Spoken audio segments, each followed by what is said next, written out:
नमस्कार प्रेक्षकांनो, ठरलं तर मग या मालिकेच्या येणाऱ्या भागामध्ये जबरदस्त असा ट्विस्ट येणार आहे. तर कोर्टामध्ये CCTV फुटेजसोबत अजून एक साक्षीदार सादर करतच अर्जुनने कोर्टामध्ये प्रियाचा बँड वाजवलेला असतो. आणि त्याचबरोबर इथे दामिनी देशमुख आता साक्षीला जामीन मिळावा यासाठी ती प्रयत्न करत असते, जामिनाची मागणी करत असते. तेव्हा इकडे अर्जुनने पुरावे सादर करतच दामिनीला सडेतोड उत्तर देत इथे साक्षीचा जामीन आता फेटाळून लावलेला असतो. तर प्रेक्षकांनो, येणाऱ्या भागामध्ये या गोष्टी कशा पद्धतीने घडत जाणार आहेत आपण सविस्तरपणे बघूया. तर प्रेक्षकांनो, आपण बघितलं इथे अर्जुन आणि सायली आता साक्षीच्या विरोधात नाही तर प्रियाच्या विरोधामध्ये जास्तीत जास्त पुरावे गोळा करण्याचा प्रयत्न करत असतात. आणि इथे अर्जुनच्या हाती एक महत्त्वाची माहिती मिळालेली असते. जेव्हा इथे सायली किचनमध्ये आता प्रियाबद्दलच्या खूप काही गोष्टी अर्जुनला ती सांगत असते की प्रिया आश्रमामध्ये कशी वागायची, त्याबद्दल ती इथे खुलासा करत असताना एक महत्त्वाची गोष्ट तिच्या तोंडून निघालेली असते. कारण इथे मधुभाऊसुद्धा आता प्रियाचे लहानपणापासूनचे किस्से अर्जुनला सांगतात आणि या सगळ्याची आता अर्जुनला केसमध्ये खूपच जास्त मोठ्या प्रमाणात मदत होणार असते. मधुभाऊ म्हणत असतात की प्रियाला आश्रमामध्ये फारशी माणसं आवडायची नाही आणि म्हणूनच ती आश्रमातली माणसं कशी कमी होतील याकडे ती जास्त कळ द्यायची. काही लोकांना तर ती जबरदस्तीने घरातून हकलूनसुद्धा द्यायची. तेव्हा प्रियाला लहानपणापासून नाती कशी तोडायची हे अगदी बरोबर जमतं. तशी माझी साऊबाळ नाही आहे, सायली लहानपणापासून इथे नाती जोडतच आलेली आहे. त्यामुळे इथे अर्जुनला कळतच नाही की नक्की इथे प्रिया ही लहानपणची तन्वी कशी काय असू शकते, कारण लहानपणची तन्वी ही खूपच जास्त चांगली असते. आणि इथे मधुभाऊ तर म्हणतायत की लहानपणापासूनच प्रियाला माणसं ही आवडतच नव्हती, त्यामुळे इथे आम्हाला तिचा खूपच जास्त या गोष्टीसाठी राग यायचा. तेव्हा सायली म्हणत असते की ती प्रत्येक वेळेला म्हणायची की एवढी मुलं तुम्ही आश्रमामध्ये कशाला आणता, ही आहेत तेवढी माणसं काही कमी आहेत का. तेव्हा इथे प्रियाला आश्रमामध्ये जास्तीची माणसं आवडायची नाही, उलट ती काही लोकांना आश्रमामधून जायला सुद्धा सांगायची. तेव्हा इथे प्रेक्षकांनो, आता सायली बोलताना एक महत्त्वाची गोष्ट अर्जुनला सांगते. सायली म्हणत असते की अर्जुन सर, तुम्हाला माहिती आहे का, मला तर तेव्हा जास्त आश्चर्य वाटलं होतं की स्वतःच्या मर्जीने प्रिया एका व्यक्तीला आश्रमामध्ये घेऊन आली होती. तेव्हा अर्जुन म्हणतो, अच्छा, कोण होती ती व्यक्ती. तेव्हा सायली म्हणते की इथे विलासला घेऊन आली होती. त्यानंतर प्रेक्षकांनो, जेव्हा सायली इथे विलासचं नाव घेते तेव्हा अर्जुनला खूप मोठा धक्का बसतो. तो म्हणतो, मिसेस सायली, काय बोलताय काय तुम्ही, एवढी महत्त्वाची माहिती तुम्ही माझ्यापासून आत्तापर्यंत लपून का ठेवलीत. मला एवढी मोठी महत्त्वाची बातमी तुम्ही सांगितली का नाहीत की प्रिया विलासला आश्रमामध्ये घेऊन आली होती. तुम्हाला माहिती आहे का, हा केवढा मोठा पुरावा आहे आपल्याकडे. म्हणजे हा प्लॅनचा सुद्धा त्यांचा भाग असू शकतो. म्हणजे विलास एक क्रिमिनल आहे, त्याच्या नावावरती कितीतरी कंप्लेंट आहेत, त्याने लोकांचे खून केलेत. एवढ्या मोठ्या क्रिमिनलला प्रिया स्वतःहून आश्रमामध्ये घेऊन आली होती आणि त्याचबरोबर त्याच्याबरोबरच ती तेव्हाही घरी आली होती जेव्हा विलासचा खून झाला होता आणि तुम्ही सगळेजण सिनेमाला गेला होतात. मग आता या सगळ्याचं काही ना काहीतरी कनेक्शन हे महिपत आणि साक्षीजवळ सुद्धा असणार आहे, असं अर्जुन आता म्हणतो. तेव्हा इकडे प्रेक्षकांनो, अर्जुनला एक महत्त्वाचा मुद्दा मिळालेला असतो कोर्टामध्ये सादर करण्यासाठी. त्यामुळे इथे प्रिया महिपत आणि साक्षीसाठी काम करते हे अजूनच आता अर्जुनला पक्क समजलेलं असतं आणि त्यामुळे त्याच्याकडे आता खूपच जास्त ठोस पुरावे हे आता त्याच्याकडे जमलेले असतात, जे तो कोर्टामध्ये सादर करत इथे प्रियासुद्धा कशी गुन्हेगार आहे, तिचे साक्षीबरोबर आणि महिपतबरोबर कसे कनेक्शन्स आहेत हे आता अर्जुन कोर्टामध्ये सादर करणार असतो. त्याचबरोबर इथे प्रेक्षकांनो, आता अर्जुनला माहिती नसतं की इथे ॲडव्होकेट पवार ही केस आता लढत नाही आहेत. तेव्हा इकडे चैतन्याला ही गोष्ट कळलेली असते. तेव्हा चैतन्य अर्जुनला फोन करतो आणि म्हणत असतो की अर्जुन, खूप मोठा गोंधळ झाला आहे. तेव्हा अर्जुन म्हणतो, काय झालं. तेव्हा इथे चैतन्य म्हणत असतो की साक्षीची केस आता ॲडव्होकेट पवार लढत नाही आहेत, तर साक्षीची केस इकडे आता ॲडव्होकेट दामिनी देशमुख यांनी घेतलेली आहे. हे ऐकल्यानंतर आता अर्जुनला सुद्धा थोडा धक्काच बसतो, कारण दामिनी देशमुखचं नावसुद्धा खूपच मोठं आहे हे अर्जुनला माहिती असतं. त्यामुळे इथे आता एवढा मोठा ताकदीचा वकील माझ्यासमोर केस लढण्यासाठी उभा राहणार आहे, तर इथे दामिनी देशमुख आता खोटे नाटे पुरावे सादर करत मधुभाऊंना दोषी आणि साक्षीला निर्दोष सिद्ध करणार नाही ना, असं अर्जुनला वाटतं. त्यानंतर इथे सायली म्हणते की काय झालं अर्जुन सर. तेव्हा अर्जुन म्हणतो की ॲडव्होकेट पवार हे आता साक्षीची केस लढत नाही आहेत, तर पनवेलमधल्या खूपच मोठ्या नावाजलेल्या वकील इथे आता साक्षी शिकरेसाठी महिपत शिकरेने हायर केलेल्या आहेत. त्यांची फीससुद्धा खूपच जास्त आहे, पण तरीसुद्धा इथे महिपतने आपल्या मुलीसाठी एवढा मोठा वकील हायर केला आहे. त्यांचं नाव काय आहे, तर त्यांचं नाव आहे दामिनी देशमुख. तेव्हा इकडे अर्जुन आता घाबरलेला असतो, त्याच्या चेहऱ्यावरती सायलीला भीती दिसते. तेव्हा सायली म्हणते सर तुम्ही का एवढे टेन्शनमध्ये आहात. तेव्हा अर्जुन म्हणतो मिसेस सायली त्या खूपच मोठ्या वकील आहेत आणि आतापर्यंत त्यासुद्धा एकही केस हारलेल्या नाही आहेत आणि त्या ही केस आहेत ना नेहमी जिंकण्यासाठीच घेत असतात. साक्षीची केस त्यांनी काय म्हणून घेतली असेल. तेव्हा सायली म्हणते की सर मला यातलं काही कळत नाही, पण एक महत्त्वाची गोष्ट मी तुम्हाला सांगते. तुम्ही सत्याच्या बाजूने आहात. साक्षी गुन्हेगार आहे, तिने विलासचा खून केला हे सगळ्यांना माहिती आहे. तुम्ही सत्याच्या बाजूने आहात. आत्तापर्यंत इथे साक्षी शिकरे महिपतने आपल्याला काही कमी त्रास दिलेला नाही आहे. त्याने पुरावे नष्ट केले, खोटे साक्षीदार उभे केले, पण शेवटीला सत्याचा विजय झाला. तुम्ही जिंकलात ना, मग तुमच्यासमोर आता कुणीही येऊ दे, कितीही मोठा वकील तुमच्यासमोर आता येऊ दे, पण साक्षीची बाजू ही खोट्याचीच आहे हे तुम्ही लक्ष ठेवा. आणि इथे तुम्ही आता मधुभाऊंना सोडवण्याच्या खूपच जास्त जवळ गेलेला आहात.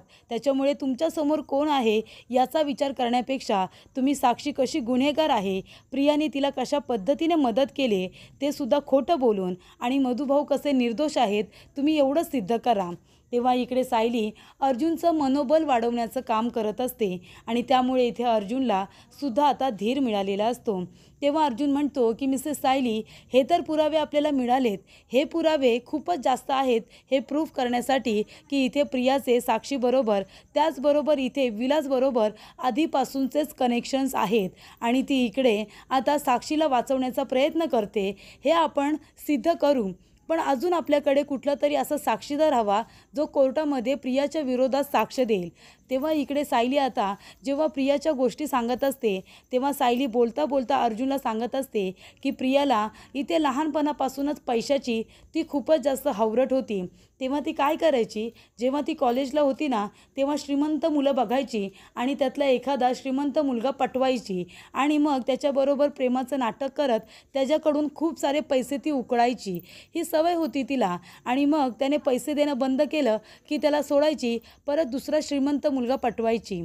ज्या वेळेला तिने तुम्हाला बघितलं ना तेव्हा तुम्ही तिला खरोखर आवडला होतात, कारण तुमच्याकडे पैसासुद्धा होता आणि तुम्ही तिला आवडलासुद्धा होतात.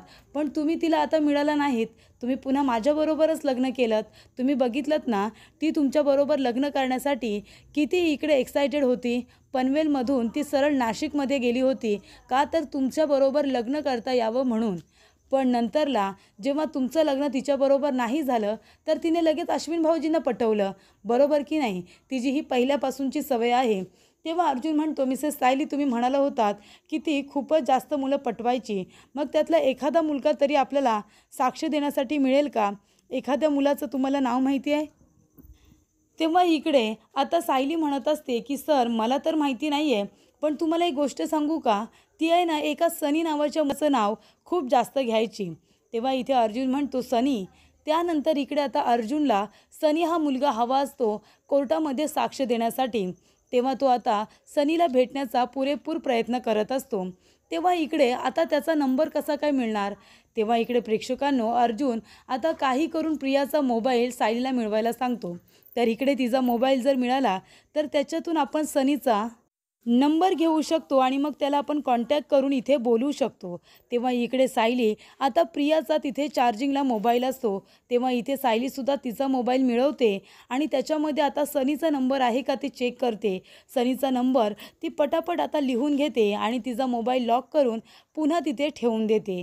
तेव्हा इकडे प्रेक्षकांनो अर्जुनने दिलेली जबाबदारी सायलीने अगदी व्यवस्थितरित्या पार पाडलेली असते. म्हणजे इथे प्रत्येक वेळेला प्रियाच हुशारी करत असते, पण आता सायलीने सुद्धा थोडी केलेली असते आणि तिने इथे तिच्या मोबाईलमधून सनीचा नंबर हा मिळवलेला असतो. तेव्हा अर्जुन सनीला फोन करतो आणि त्याला म्हणतो की मित्रा, मला जरा तुझ्याशी बोलायचं आहे, तू मला भेटशील का? तेव्हा इकडे MK कॅफेमध्ये आता अर्जुन सनीला भेटायला जातो. त्याच्याबरोबर सायलीसुद्धा असते. तेव्हा सायलीला आता इथे सनीने ओळखलेलं असतं. तो म्हणतो की तुम्ही इथे? तेव्हा अर्जुन म्हणतो की मी ॲडव्होकेट अर्जुन सुभेदार आणि माझी बायको सायली सुभेदार. तेव्हा सनी म्हणतो हो, यांना मी ओळखतो, वात्सल्य आश्रमामध्ये यासुद्धा प्रियाबरोबर होत्या ना? तेव्हा सायली म्हणते अगदी बरोबर. तेव्हा इथे सनी म्हणत असतो की मी बघितलं होतं, पण आश्रमामध्ये कधी येणं झालं नाही, कारण प्रिया कधी घेऊनच आली नव्हती. त्यानंतर इथे अर्जुन म्हणत असतो की सनी, प्रियाचं आणि तुझं प्रेम होतं ना? तेव्हा इथे सनी म्हणतो की हो. तेव्हा अर्जुन म्हणतो मग काय झालं, प्रियाने तुझ्याबरोबर लग्न का नाही केलं? तेव्हा सनी म्हणतो की नाही, तिला कधीच माझ्याबरोबर लग्न करायचं नव्हतं. जोवर माझ्याकडे पैसा होता तोवर ती माझ्याबरोबर होती, नंतर तिने मला सोडून दिलं. तेव्हा इथे अर्जुन म्हणतो की प्रियाबद्दल अजून काही तू माहिती आम्हाला देऊ शकतोस का? मागच्या काही दिवसांमध्ये तिच्याबरोबर भेटणं झालं होतं का? तेव्हा इकडे आता तो विचारतो तुम्ही हे सगळं मला का विचारताय? तेव्हा अर्जुन म्हणतो मी एक कोर्टामध्ये आता मर्डर केस हाताळतोय, म्हणजे ती अजूनही कोर्टामध्ये चालू आहे. तिचा निकाल अजून लागलेला नाही आहे आणि त्याच्यामध्ये प्रिया ही खूपच जास्त महत्त्वाचा रोल प्ले करते. तिने मधुभाऊंच्या विरोधामध्ये खोटी साक्ष दिली आहे की मधुभाऊ यांनी विलासचा खून केला आहे म्हणून. पण इथे मधुभाऊंनी विलासचा खून केलेला नाही आहे, तर साक्षीने खून केला आहे, पण प्रिया खोटं बोलते. तेव्हा मला थोडी प्रियाबद्दल अजून थोडी माहिती हवी होती. मित्रा, तू जरा आम्हाला मदत केलीस तर खूप जास्त बरं होईल. काही दिवसांमध्ये तिच्याजवळ काही बोलणं भेटणं झालं आहे का? तेव्हा इकडे सनी म्हणतो की नाही, तिला जेव्हा गरज होती तेव्हा तिने मला एकदा बोलावलं होतं. तिचे वडील, आता तिची नवीन फॅमिली आहे ना, तिचे वडील रविराज किल्लेदार यांनी तिच्यासाठी एक मुलगा बघितला होता. त्याचं नाव होतं राहुल. त्याच्याबरोबर तिचं लग्न ठरवलं होतं, पण त्यावेळेला तिने मला बोलावलं होतं आणि तिने मलाच पैसे दिले आणि म्हणाली की घरी यायचं आणि बाबांना सांगायचं की मला आणि तुला एकमेकांबरोबर लग्न करायचं आहे आणि हे लग्न मोडायला सांगायचं. तेव्हा इकडे सनी म्हणतो की ठीक आहे. त्याने खूप सारे पैसे घेतले आणि तो घरी येऊन म्हणाला की माझं प्रियावरती प्रेम आहे, म्हणजे तन्वीवरती, आणि आम्हाला दोघांना लग्न करायचं आहे. तेव्हा राहुलबरोबरचं ठरलेलं लग्न इथे आता मोडलेलं असतं. त्यामुळे इथे आता राहुलला नकार दिल्यानंतर तिने मला माझ्या कामाचे पैसे दिले आणि मला जायला सांगितलं. तेव्हा इकडे आता सनी म्हणतो की तिला फक्त पैसा हवा, बाकी काहीही नको. तेव्हा अर्जुन म्हणतो की हे बघ मित्रा, कोर्टामध्ये येऊन तू फक्त एवढं सांगशील का की प्रिया पैशांसाठी किती खालच्या पातळीला जाऊ शकते, हे फक्त तू सांगशील का? तू जर कोर्टामध्ये येऊन साक्ष दिलीस ना, तर एका निर्दोष व्यक्तीला इथे आता निर्दोष सिद्ध करण्यासाठी तुझीसुद्धा आम्हाला मदत होईल. तेव्हा इकडे आता तो सनी म्हणतो की ठीक आहे, तुम्ही एवढी रिक्वेस्ट करताय तर मी नक्कीच येईन. तेव्हा इकडे आता त्याच्याकडे अजून एक साक्षीदार असा असतो जो कोर्टामध्ये जाऊन साक्ष देऊ शकतो प्रियाच्या विरोधात की प्रिया पैशांसाठी काहीही खोटं बोलू शकते. त्यामुळे इथे जी मुलगी आपल्या वडिलांना, आपल्या आईजवळ खोटं बोलते, त्यांना अंधारात ठेवते, ती मुलगी जगात कुणाजवळही खोटं बोलू शकते, हे आता अर्जुनला कळलेलं असतं. त्यानंतर इकडे कोर्टाची तारीख आलेली असते. तेव्हा दामिनी देशमुखसुद्धा आता कोर्टामध्ये हजर होतात, आपलं ओपनिंग स्टेटमेंट देतात आणि इथे आता अर्जुन जेव्हा आपल्या केसला उभा राहतो आणि ज्या पद्धतीने तो मुद्दे मांडत असतो, तेव्हा दामिनी देशमुखसुद्धा इथे त्याचे मुद्दे ऐकून, त्याची बोलण्याची शैली ऐकून हैराण झालेली असते. तेव्हा इकडे दामिनी देशमुख म्हणत असते की कोर्टामध्ये आता हा विषय खूप वेळा घेण्यात आलेला आहे की विलासचा खून हा कुणी केला. तर इथे मधुभाऊंचं म्हणणं आहे की साक्षीने खून केला आहे. तर इथे आता साक्षी विलासचा खून झाला त्यावेळेला तिथे आश्रमातच नव्हती, हे प्रिया मधुकर यांनी सांगितलेलं आहे. त्यांनी साक्ष देत असताना सांगितले की ज्या वेळेला विलासचा खून झाला त्यावेळेला साक्षी तिथे नव्हती, तिथे मधुभाऊ, विलास आणि प्रिया हे तिघेजणच होते. तेव्हा इकडे मला पण असंच वाटतं की मधुभाऊंनीच विलासचा खून केलेला आहे. तेव्हा इथे अर्जुन म्हणत असतो हे काय बोलताय तुम्ही, तुम्हाला माहिती आहे का तुम्ही कुणाची केस घेतली आहे? तेव्हा दामिनी म्हणते मला बरोबर माहिती आहे, तुम्ही सांगायची गरज नाही आहे. त्यानंतरला इकडे आता दामिनी म्हणते की माझ्या आशिलाला तुम्ही इथे अरेस्ट करून का ठेवले? तर त्यांनी खोटे पुरावे सादर केले म्हणून ना. तर इकडे स्वतःच्या बचावासाठी माणूस काही करू शकतो, त्याच्यामुळे आता ती निर्दोष आहे. त्यांनी खोटे पुरावे सादर केले म्हणून त्याचा अर्थ असा तर होत नाही ना की साक्षीनेच विलासचा खून केला आहे. असा काही पुरावा आहे का तुमच्याकडे? जर तुमच्याकडे तसा पुरावा नाही आहे की इथे आता विलासचा खून हा साक्षीनेच केला आहे, तर मग इकडे लवकरात लवकर साक्षी शिकरेला जामीन देण्यात यावा. तेव्हा अर्जुन म्हणत असतो की 1 मिनिट, जामिनाची गोष्ट तर तुम्ही इथे करूच नका. कारण जर ज्या वेळेला विलासचा खून झाला त्यावेळेला जर त्या आश्रमामध्ये नव्हत्या तर त्या कुठे होत्या हा सादर करणारा पुरावा तुमच्याकडे आहे का? की त्यावेळेला त्या नक्की कुठे होत्या? नाही आहे ना पुरावा, मग त्यांना जामीन का मिळेल? तर इकडे आतापर्यंत त्यांनी कोर्टामध्ये जे काही पुरावे आणि साक्षीदार त्यांनी उभे केले होते ना, ते सगळे पुरावे खोटे, साक्षीदार खोटे, पैसे घेऊन विकत घेतलेले. त्याच्यामुळे स्वतःला माणूस जेव्हा वाचवण्याचा प्रयत्न करत असतो ना, तेव्हाच तो कोर्टामध्ये असे खोटे साक्षीदार आणि खोटे पुरावे सादर करत असतो. बरं ठीक आहे, माणूस एकदा स्वतःला वाचवेल, दोनदा, तीनदा, चौथ्यांदा असे खोटे पुरावे कोण सादर करत असतं आणि ते सुद्धा इतकी नाटकं कोण करतं?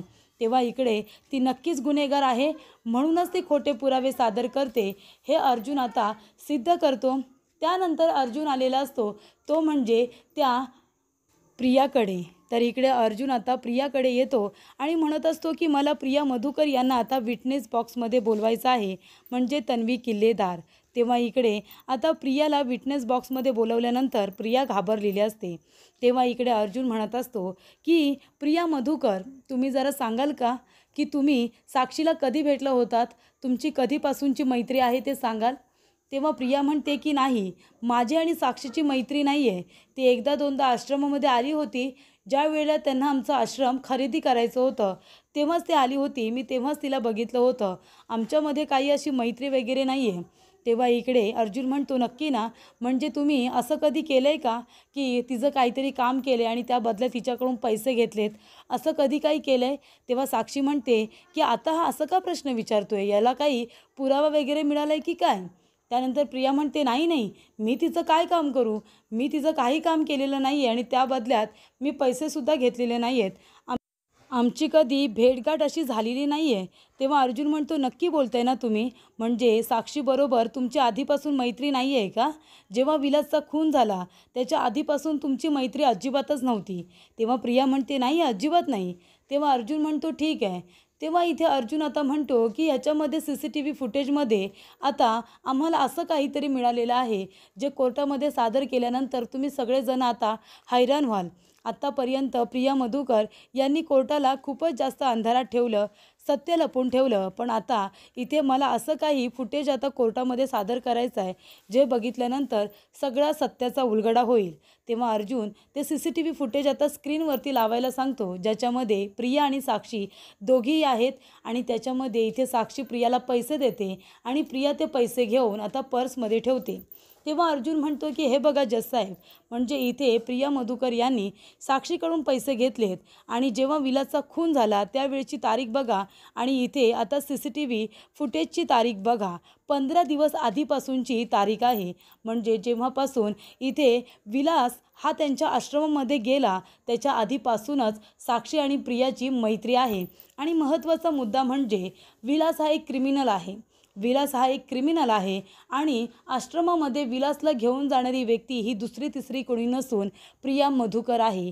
प्रियाच इथे विलासला आश्रमामध्ये घेऊन गेली होती आणि तिने सांगितलं होतं की विलास हा खूपच जास्त चांगला माणूस आहे आणि तो एक क्रिमिनल आहे आणि त्यामुळे इथे आता विलासबरोबर त्याचबरोबर साक्षी आणि महिपतबरोबरसुद्धा प्रियाचे कनेक्शन्स आहेत आणि म्हणूनच इथे साक्षीने विलासचा जेव्हा खून केला तेव्हा प्रिया साक्षीला वाचवण्यासाठी मधुभाऊंचा बळी देते. ती सगळा आरोप मधुभाऊंवरती करते कारण इथे साक्षीने तिला खूप जास्त पैसे दिलेले आहेत खोटं बोलण्यासाठी आणि हे सादर करण्यासाठी त्याचा पुरावा म्हणून मी सनीला आता इथे विटनेस बॉक्समध्ये बोलावतो. तो एक माझा साक्षीदार आहे. तेव्हा इथे सनी आता साक्षीदार म्हणून त्याने विटनेस बॉक्समध्ये बोलावलेला असतो आणि तो म्हणतो सनी सांग, ही प्रिया मधुकर पैशांसाठी काय काय करू शकते?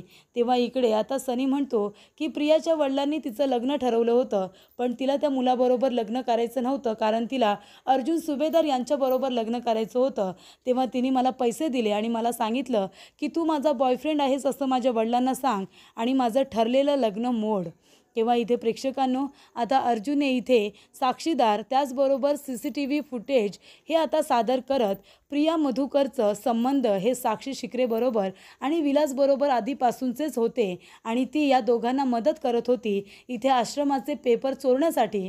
तिथे मधुभाऊ आले आणि त्या तिघांना खूप मोठा प्रॉब्लेम झाला आणि म्हणूनच इथे साक्षी आता गोळी मधुभाऊंना मारत होती, पण विलासला चुकून लागली आणि त्यामुळे इथे प्रियाने कोर्टामध्ये साक्षीला वाचवण्यासाठी मधुभाऊंच्या विरोधात साक्ष दिली.